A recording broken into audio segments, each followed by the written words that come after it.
From awaytogarden.com and robinhoodradio.com, this is A Way to Garden with Margaret Roach, your weekly invitation to dig in and grow. More than 20 years ago, artists Allyson and Scott started a botanical garden in the backyard of their Hudson Valley, New York home. Today, the Hortus Arboretum and Botanical Gardens has grown to 11 acres of diverse collections. One of the couple's passions is unusual edibles, and now they've written a book about their favorites. Cold, Hardy Fruits and Nuts profiles 50 easy-to-grow selections, and they're here today to talk about a few of those that are also native plants. More in a moment, but first these messages. Programming and underwriting support from Royal Botanic Gardens, publishers of Kew Pocketbooks, small gift books illustrated from Kew's vast collection of botanical art. The most recent book, Fungi, about the strange and singular world of mushrooms, toadstools, and their kin. In bookstores now. Underwriting support from Color Blends, supplying top-quality, spring-blooming Dutch flower bulbs to landscape professionals and ambitious home gardeners. More information on the web, colorblends.com. Allyson and Scott Serrano are both visual artists, and their garden that today is Hortus Arboretum in Stone Ridge, New York, got its start as the inspiration and source of raw materials for their creative efforts. It's grown into a nonprofit organization that welcomes visitors and includes lots of unusual edibles, our topic today. Hi, Allyson and Scott. Thanks for making time today. Oh, hi. Thanks for having us. Yes, thank you for having us in Yes. your show. Good. And I think we'll do a book giveaway with the transcript of this show over on awaytogarden.com. So I'll give all the details there. But yeah, because the book is fun and I think people will be really interested. 50 different possibilities. So my, oh my, how your backyard has grown. So just before we get started, tell us briefly how this all happened. Yeah, it's as we like to say, it started off more as a curiosity, and then we went down a rabbit hole, and became a dangerous obsession. I think for most gardeners, once they start learning about different plants, it really opens up a whole world. So even like with a focus on native plants, then you have native ornamentals and native edibles, and I think early on for us, we realized there was so many wonderful plants that we wanted to try growing. And then as soon as we had put many of those in the ground, our interest became even more piqued about like, what else is out there? What else can we try growing? And before you knew it, we had really just planted out our 3 acres. And in 2009, we were fortunate enough to get land across the road, which was about 8 acres, and that was a full southern site. So we put in a nut grove, and we put in European plums, and we put in a lot of magnolias and viburnum collections. And actually, recently, we were able to just purchase 10 acres of land that's adjacent to our field garden. So we now have 21 acres. Which oh, my goodness. Yeah, it's pretty crazy, Margaret. But now it's a whole nother opportunity for planting when we get there. But we love all plants. But, there has been all this interest in native plantings. And in our book, I'd say roughly about 20 are native trees, many that people don't even realize are native. Yeah, 20 of the 50. Yeah, it's great. So I thought it'd be fun to zero in on a handful of those native ones among the 50 species in the book called Hardy Fruits and Nuts. And, even though some are among my favorites for wildlife, and I have many, many plants of each of them for many decades, I didn't know, for instance, that Aurelia racemosa, a giant herbaceous perennial, I knew it was native because I bought my first plant at a native plant sale a million years ago. I didn't know it was an edible ornamental that humans could nibble too. So one of you tell me about Aurelia racemosa, for instance, describe it and so forth. Yeah, there's a long tradition in Japanese culture for eating Aurelia, and their Japanese Aurelia is very close to ours, and they call it udo. Yes. And shoots are eaten and boiled and cooked, and the berries taste similar. I'd say the American species is better. to me, again, it's a wild plant, so the berries are small and they're in clusters. But to me, the berries are very close to kind of a licorice blackberry flavor. Oh, So if they're cooked and strained with a sweetener, they make a kind of a delicious, almost root beer licorice flavored drink. It's really a wonderful summer drink. I happen to love that plant. It's a favorite. And there's a lot of sources that say that plant does well in part shade, and I stuck it in part shade. And unfortunately, because we're droughty toward the middle of summer, my plants kept dying away and going to sleep. So I kept digging them up and moving them into more and more shade. And the area that we were in just couldn't sustain them. They would do beautifully till the middle of summer, and then they would go to sleep and I wouldn't get the berries. So I finally dug them up and moved them to the middle of our forest where I could watch them and maybe hit them with a tiny bit of water once in a while if they're not moist. And they're flourishing now. But all those little places where I've dug them up and moved them, I left little tiny pieces of roots, and so they've resprouted. Yeah. As an unintentional nursery, basically. Yeah. Well, as I said, we should say to people, this is a giant herbaceous perennial. Like you would think it's a shrub if you see it during the active season. Because I mean, I'm looking out the window at my two oldest plants, and I mean, they're probably 25 or more years that I've had the species here. It's also a prolific self-seeder. So, so, people have to know that if they're going to use this plant, they've got to keep an eye on it and watch where it goes and make sure, because it is big, and digging a mature one out is not a small matter. But hopefully people would get turned on to trying the berries. So that's one way of keeping the plant in check. Correct. Right? Like, so you going and enjoying a handful here, or you're making a tea or a drink. I mean, it's interesting to me that there aren't that many plants that do so well in a full shade site. Correct. Especially something that big looking. You would not think a herbaceous perennial would get to be, I mean, some of mine are, I don't know, 7 or 8 feet across and 5 feet tall. Right. Yeah. Again, it looks like a shrub, but it dies to the ground. Yeah.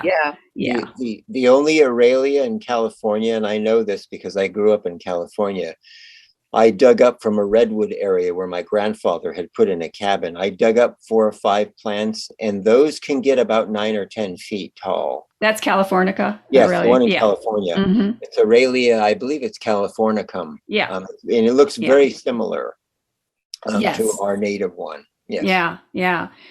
So Aurelia racemosa, and likewise the chokeberry shrub, which I have both the red fruited and the black fruited ones, and I have lots and lots of them because I'm a bird person, and so I've always had a lot of them for birds. It piqued my interest that in your book that you mentioned that fruit can be eaten because, oh boy, is that full of tannins, and boy, is that a bitter astringent. Yeah. Whoa. yes. And hence its common name, right? Chokeberry. Choke baby. Right? Like it's just, maybe in terms of marketing this for people who are interested in eating in their garden, this is not the right common name for it. But nevertheless, it's one of those that I find the fruit, depending on the particular shrub, even if you had like several of, the black aronia, if you had several of those, even the fruit from shrub to shrub, it tastes slightly different. I have found that either drying them in a dehydrator, actually getting the sugars concentrated, because it does have a fairly good amount of sugars in the fruit itself, is one way to kind of tease out the really bitter, astringent tannic quality. Right. But also freezing the fruit also helps with that.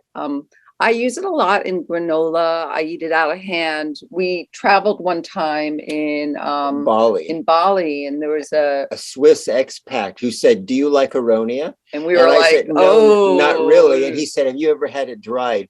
I think aronia is a big thing in Europe. It's huge in Europe. Yeah. I think in the book you say Poland, for instance, that it's actually popular in Poland. Exactly. Yeah. If you go online and look in Poland under aronia growers, there's 2 or 3 that are, it's a Huge big business. Yes. Yeah. So interesting. The other interesting thing about it is that just observing it over decades here in the garden, you won't see any birds. They'll go for the holly berries, the Right. winter berries across the way. I have all these fruiting shrubs in the fall, and so the aronia fruit will just hang there. Nobody's going to take it because they know it's not ready. So to I speak. know. Isn't Right? that crazy? Yeah. It hangs on until late winter, and sometimes even in spring it's still there and it's dried, as you're saying, maybe more palatable. Yeah. Yeah, it's like winterberry, the things that are left all the way through winter, it's the last resort. Yeah.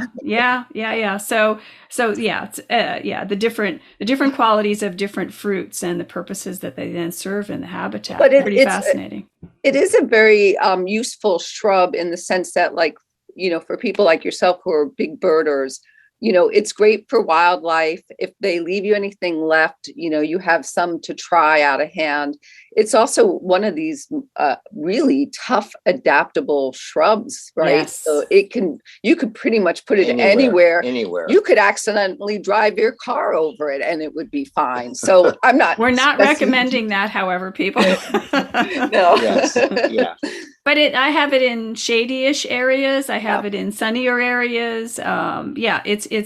And it has gorgeous fall color. Besides the fruits, the leaves can be a gorgeous fall color. So it has ornamental value. The little white flowers in spring attract pollinators. So, it's kind of a win-win plant, I think, for a low care plant. Yeah. Yeah. And there are cultivars which have improved fruit that have a little bit more sugar. Nero and Viking, and some of the ones which are been selected for higher quality fruit. And it's European people, probably Polish, who've kind of chosen the ones that produce higher quality fruit. So a lot of the ones that are on the market here have been selected, the ones based that are selected. Yeah. There's like a half a dozen American aronia, the bush ones, the black ones, for higher quality fruit. But most people would never even see the fruit, really, because it tends to be used in food production for blending in with other juices or other, yes. right? Because of its really high antioxidant properties. Yeah. So people might have already tried aronia without even knowing it. Right. So what about the amelanchier or the shad or service berries or whatever we want to call them? I've never eaten the fruit. I always leave it for the cedar waxwings, who seem to somehow know to come to Margaret's house the day that those are almost ripe. They don't even let them get fully ripe, the cedar waxwings, because it's like, I don't know if they know that they're going to all be gone if they don't hurry. No, you know what? You're right on about that. In fact, when ours is in fruit, and which isn't every year for us, we have a cultivar called Autumn Brilliance. Yes. What I find is the fruit will, as you said, it is just starting to show some color. And all of a sudden, if I'm not out there on a ladder picking for 6 hours, I won't get any of the fruits because the birds just know. But if it's amazing. I know it's crazy. I would say the fruit, if you can try it in the future, it is so delicious. It's like a slightly watery blueberry, but it got crossed with almond flavor because the seed, which is edible, has almost a bitter almond flavor. So in the past, when we've been fortunate enough to get a good harvest, we've made pies out of them. We eat them out of hand. And what's nice is all different levels of ripening. They're all good. So like the reddish ones to the dark purple ones, they all have a very unique flavor. Yeah, the reddish ones, to me, when they're cooked like with muffins, they've almost had a kind of a cherry flavor. Yeah. Was where when they darken up, they almost then take on a blueberry character. So you can eat them under ripe when the birds are starting to strip the bushes. So. Interesting. Yeah. And that's another great landscape plant because it beautiful. Has your super early flowers, beautiful flowers, and then the fall color, right? Fall color again. Yep. A beautiful structure. I think that the bark, it's kind of a grayish. Yes. And their structure can be beautiful as well. So, I mean, it's not just for the production, whether for us or for the birds. That's right. Yeah. Yeah. And as you said, it goes by so many names. I And that's know. because depending regionally where you are in North America, that, you know, they're very specific to different sites. So you can find a whole range of sizes to suit your backyard. Almost tree-like, and some are quite much more dwarf, but some are almost tree-like, really. Right, and some are shrubs, like small yeah. shrubs. That Yes, are but some are really big, and I have some really Exactly. old ones that are easily 15, maybe larger and as wide, and some that are more rounded and like a traditional shrub kind of a profile. Yeah. Yeah, the only warning I would put about the shrub, it's often said that a Juneberry can grow in part shade and sun, which it can. But we have found that the bush forms, which are, when they're grown in part shade, they seem to be hit by disease a lot more. I think the parts of the West that those are from, like northern Canada, they want to be in open sunlight and get a lot of sunlight. I think they would be much more pest resistant to like rusts and fungus and things like that. And they would get better harvests in terms of the shrubs growing in full sun. Right. My elderberries are blooming right now as we speak, and that's a plant that, boy, it doesn't, it's a no-brainer as far as it loves to grow, and yet the productivity in terms of fruit yield and also the insect appeal during flowering time. So the elderberries, tell us about those. I was just going to say, we have an elderberry bush growing in about the most abysmal conditions you can imagine. Mine is next to my compost heap in like semi-shade. Like, I mean, it's like so out of the way. Nobody ever minds it. Nobody does anything to it. It's crazy. Yeah. Ours are in slightly, almost not quite swampy, but bad, heavy clay soil at the bottom of a hill. Then I think a bird dropped a seedling, I don't know, 30 years ago. And our bush is about 25 feet really wide, a tree, and really. 20 feet tall. And it gets covered with thousands and thousands of berries. And the birds live in it, and we can get the fruit off of it. It's just, it's a great adaptable plant. I would call it also like a really weedy in that sense, in a good way. Yes. Because weed is just a plant in the wrong place. With the elderberries, people also can use the elder flowers, for food production as well. And for many years, I used to make a homemade wine using the flowers. And then we have, it's very fragrant and floral, as you would expect. But if you don't like to drink alcohol, it makes a great beverage, just with a little bit of a sweetener. Or if you have a crazy friend who likes to fry, my friend came over with, you have to understand, her friend's from Germany. And there's a very traditional Northern German recipe going. Right, where they fry the flour fritters and, as a whole cluster. Wow. And it was in pancake batter. Oh my goodness. You would think you miss that floral quality of the flowers, but you don't. Like, it's right there. Kind of like delicious. an elderberry donut. Yes. With powdered sugar. It was decadent, but very, very good. Yeah. And that's one, as you note in the book, that it's really important to remember that all the green parts, including unripe fruit, do have toxicity. So it's not one that, like you were saying with like the Amelanchier with the shad, or Juneberry, or whatever we want to call it, serviceberry, blah blah blah. That we could maybe taste it a little early, like the birds are. But with this one, we want to wait till full ripeness. And I actually would suggest, it's okay to eat a couple out of hand, the berries. The berries. But it would be the one fruit that, if you were collecting en masse, I would really suggest cooking. Cooking, because of slightly toxic. Yeah. You get a little belly ache. Yeah. So I want to talk about a couple that I've never grown: pawpaw, for instance, and persimmon. So whichever one you want to talk about first. I love American persimmons. It's a favorite fruit of mine. American persimmons are not as sweet as Asian persimmons, but they make up for it by having a more complex flavor. To me, it's sort of like butterscotch and molasses, the flavor. The fruit has to be dead ripe, which means it has to, virtually fall off. So here's that astringency thing coming in again, right? Okay. Like, otherwise, they're astringent. You'll be like, I'll never want to try another one again. No, thank you. So I usually go out in the morning and beat my dogs to our tree and get the ones that have fallen onto the ground. And those are usually the sweetest. You let the tree kind of tell you which ones are ripe. Again, persimmons are incredibly adaptable. We have horrible, bad clay soil with lots of rock, and our trees just don't seem to care. They have a kind of a thug attitude. They just don't mind wet years.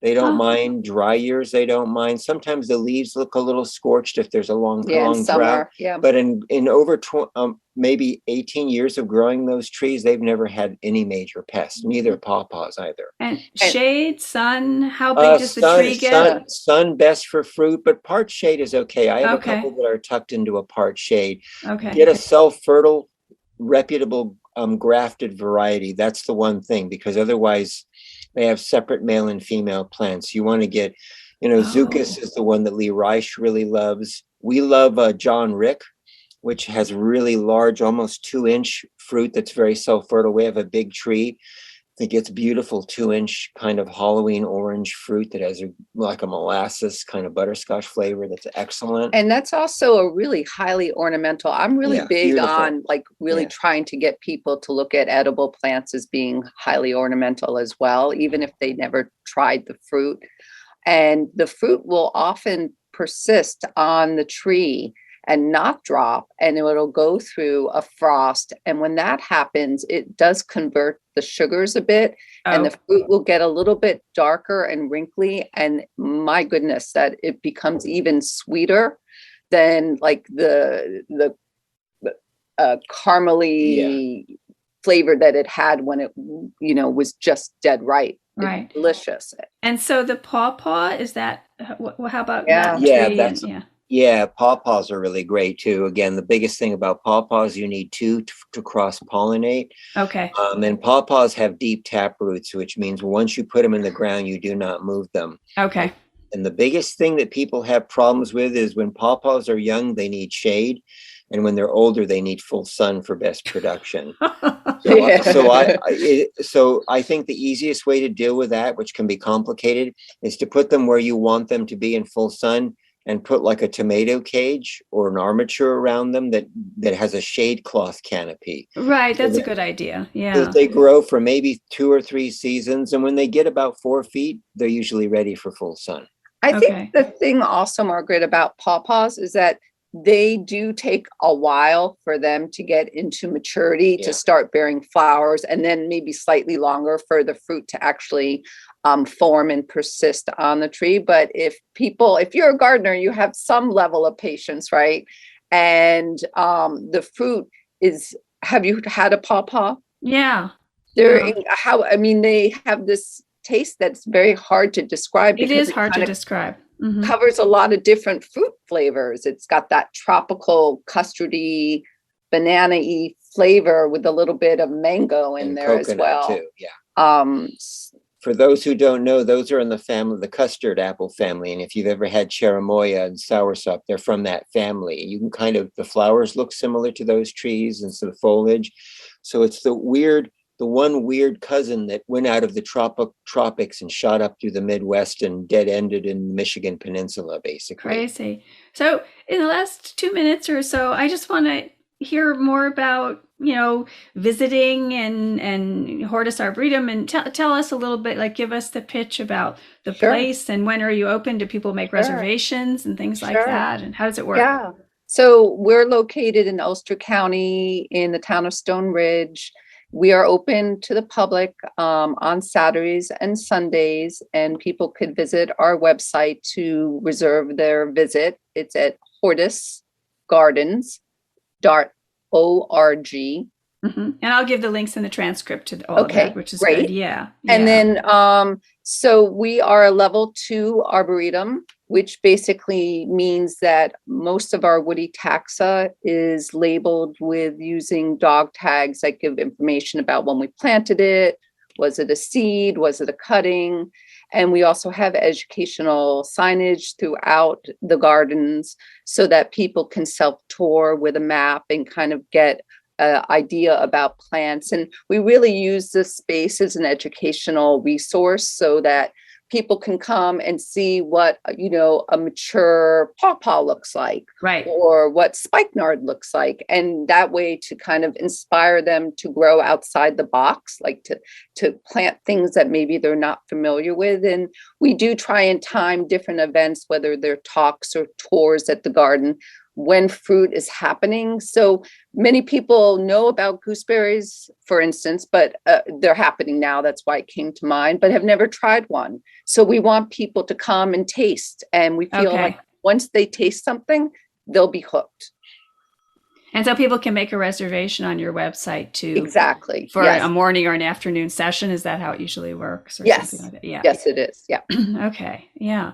Well, it's very exciting. And I mean, to think that you started planting your backyard and now look what you've gone and done. Yes, exactly. Yes. Well put. An out of control hobby. But I love it. I mean, not that I have any plants or anything, or have a little bit of an issue with acquiring things. But yeah, I'm so glad to talk to you, and I know we'll talk again soon. And congratulations also on the book. As I said, we'll have a giveaway with the transcript of this show over on awaytogarden.com of cold hardy fruits and nuts. And I've been enjoying it so much, as you can tell, because I learned lots of things about even familiar plants to me. So thank you. Oh, that's wonderful. Thank you. Thank you for having us on. Underwriting support from Color Blends, supplying top-quality, spring-blooming Dutch flower bulbs to landscape professionals and ambitious home gardeners. More information on the web, colorblends.com. Programming and underwriting support from Royal Botanic Gardens, publishers of Kew Pocketbooks, small gift books illustrated from Kew's vast collection of botanical art. The most recent book, Fungi, about the strange and singular world of mushrooms, toadstools, and their kin. In bookstores now. And thanks to all of you for listening too. Now, don't miss an episode. You can subscribe free to the podcast version of the show on Stitcher or on Apple Podcasts or on Spotify. And you can find me anytime at awaytogarden.com or on Facebook and on Instagram as @awaytogarden. And happy gardening meantime. Away to Garden with Margaret Roach is a joint production of awaytogarden.com and the smallest NPR station in the nation, Robin Hood Radio.